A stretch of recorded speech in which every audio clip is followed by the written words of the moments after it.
여러분 살다 보면 정말 너무 힘들어서 그냥 간단한 주문 한마디, 기도 한 번으로 이 모든 게 싹 해결됐으면 좋겠다.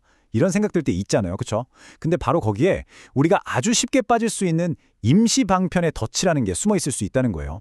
그래서 오늘 자료 분석에서는요. 이 달콤한 유혹 뒤에 숨겨진 진짜 위험이 뭔지 한번 깊숙이 파헤쳐 보겠습니다. 아마 들어보셨을 거예요.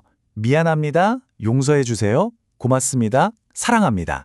이 네 마디, 이 아름다운 말들을 계속 반복하면 에너지가 정화되고 꼬였던 문제들이 스르륵 풀린다. 이런 이야기요. 근데 과연 그럴까요? 정말 이 네 마디 말이 우리 인생의 그 복잡하고 어려운 문제들을 뿌리부터 해결해 줄 수 있는 그런 마법의 열쇠일까요? 아니면 혹시 우리가 놓치고 있는 다른 진실이 있는 건 아닐까요?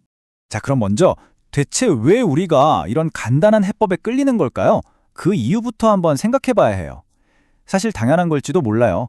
우리가 완전히 길을 잃었다고 느끼거나 뭐랄까 문제에 압도당해서 숨도 못 쉴 것 같을 때 이런 단순한 문구나 방법들은 괜찮아, 이리 와, 쉬운 길이 있어 하고 손짓하는 것 같거든요.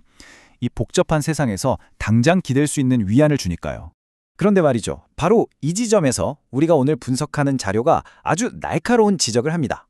뭐냐면 이런 방법들은 사실 문제의 진짜 원인을 모를 때, 그러니까 한마디로 무지할 때 쓰는 일종의 주술 같은 거라는 거예요. 그냥 순간적으로 내 마음을 달래서 효과가 있는 것처럼 착각하게 만들 뿐이지 진짜 뿌리를 뽑는 해결책하고는 거리가 한참 멀다는 거죠. 그래서 바로 여기서 임시방편의 덫이라는 개념이 등장하는 겁니다. 네, 분명히 순간적인 안도감은 줘요. 잠깐은 숨통이 트이는 것 같죠. 하지만 문제의 뿌리는 그대로 남아있다는 거. 이게 바로 덫의 핵심입니다. 그럼 그 숨겨진 함정이라는 게 구체적으로 뭘 말하는 걸까요? 이 모든 걸 설명하는 딱 하나의 단어가 있죠. 바로 임시방편. 말 그대로 임시로 쓰는 방법. 그러니까 미봉책이라는 뜻이잖아요. 자료에서 든 비유가 정말 와닿는데요. 이걸 뭐라고 하냐면 수술이 꼭 필요한 깊은 상처에 그냥 반창고 하나 띡 붙여놓는 거랑 똑같다는 거예요.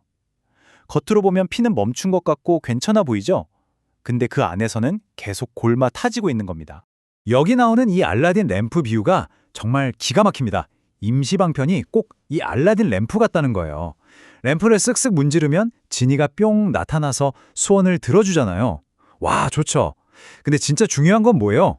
소원은 한정되어 있다는 거죠. 3번 아니면 7번 그 소원을 다 써버리면 그때는 어떡할 건가요? 그리고 더 근본적으로 파고들면 애초에 내가 왜 지니한테 소원을 빌어야만 하는 상황에 처했는가? 바로 이 질문을 던져야 한다는 겁니다. 자, 이제부터 이야기가 좀 더 심각해집니다. 이 임시방편, 이 알라딘 램프를 써서 내가 마땅히 배워야 할 교훈을 피해가잖아요? 그럼 그 대가가 눈덩이처럼 불어난다는 겁니다. 한 번 피하면 그 다음번에 찾아오는 문제는 훨씬 더 감당하기 힘든 크기로 우레를 덮쳐온다는 거죠. 이걸 우리 속담으로 표현하면 정말 딱 들어맞아요. 바로 대로 주고 말로 받는다. 지금 당장 내 손에 있는 이 작은 문제를 외면하면요. 나중에는 이게 어마어마한 괴물이 돼서 돌아온다는 거예요. 마치 우주적인 이자가 덕지덕지 붙어서 말이죠. 자료에서는 이 대가를 절이라는 아주 상징적인 행위로 설명하는데요. 맨 처음에 찾아온 작은 어려움, 이건 단 3번의 절, 3배의 노력만으로도 해결할 수 있는 수준입니다. 이 정도면 작은 대가처럼 보이잖아요. 하지만 만약 이 첫 번째 기회를 놓치고 그냥 넘어갔다? 그럼 다음 문제는 절대 3배에서 끝나지 않습니다. 이제는 7배의 대가를 치러야 하는 거죠. 자료에서는 이 3과 7이라는 숫자를 통해서 문제가 그냥 커지는 게 아니라 기하급수적으로 불어나는 원리를 보여주는 거예요. 자, 그런데 이 두 번째 기회마저 놓쳐버리면 그 다음엔 108배라는 어마어마한 대가가 청구됩니다. 여기서 108이라는 숫자는요, 그냥 많다는 뜻이 아니에요. 이건 하늘과 땅, 그리고 조상에게까지 진 빚을 전부 갚아야 한다는 그런 엄청난 영적인 의미를 담고 있어요. 이제 문제가 내 개인의 차원을 완전히 넘어버린 거죠. 그리고 이게 정말 마지막입니다. 정말 도저히 감당할 수 없는 어려움이 닥쳤을 때 마지막으로 용서를 빌면서 치르는 대가, 그게 바로 3000배입니다. 이쯤 되면요, 이건 그냥 노력이 아니에요. 완전한 절망 속에서 정말 마지막 지푸라기라도 잡는 심정으로 하는 거라고 자료는 아주 강하게 이야기합니다. 누구도 이걸 가볍게 시작할 수 있는 게 아니라는 거죠. 자, 그럼 한번 보세요. 우리 앞에는 이렇게 두 가지 길이 있는 겁니다.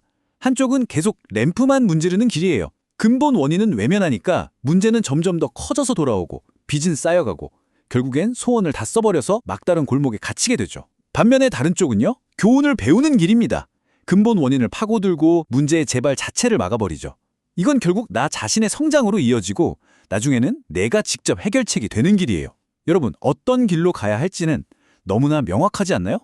네, 드디어 이 분석의 가장 핵심적인 지점까지 왔습니다. 결국 이 자료가 말하고 싶은 건 이거예요. 진짜 해결책은 저 바깥에 있는 어떤 마법 같은 방법에 있는 게 아니라는 겁니다.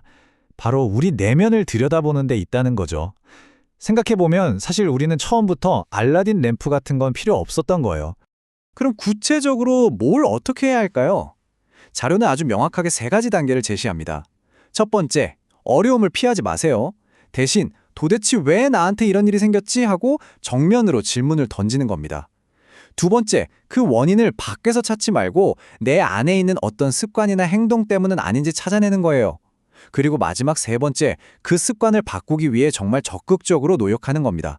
그래서 다시는 똑같은 문제가 생길 구멍 자체를 막아버리는 거죠. 이게 진짜 해결책입니다.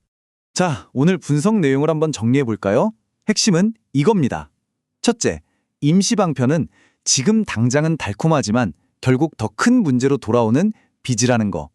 둘째, 우리에게 닥친 어려움은 벌이 아니에요. 나 자신을 공부하고 성장할 수 있는 절호의 기회라는 거죠. 셋째, 진짜 해결책은 밖이 아니라 내 안의 습관을 바꾸는 데서 시작된다는 것. 그리고 마지막으로 제일 중요한 거. 진정한 힘은 마법의 주문에 있는 게 아니라 나를 제대로 아는 것. 바로 자기인식에 있다는 사실입니다. 마지막으로 이 질문 하나를 여러분께 던지면서 오늘 이야기를 마무리할까 합니다. 지금 여러분은 무엇을 하고 계신가요? 외부의 기적을 바라면서 열심히 램프를 닦고 계십니까? 아니면 문제의 진짜 원인을 찾기 위해 조용히 자신의 내면을 비추는 거울을 들여다보고 계십니까? 어느 쪽이냐에 따라 여러분의 미래는 완전히 달라질 겁니다.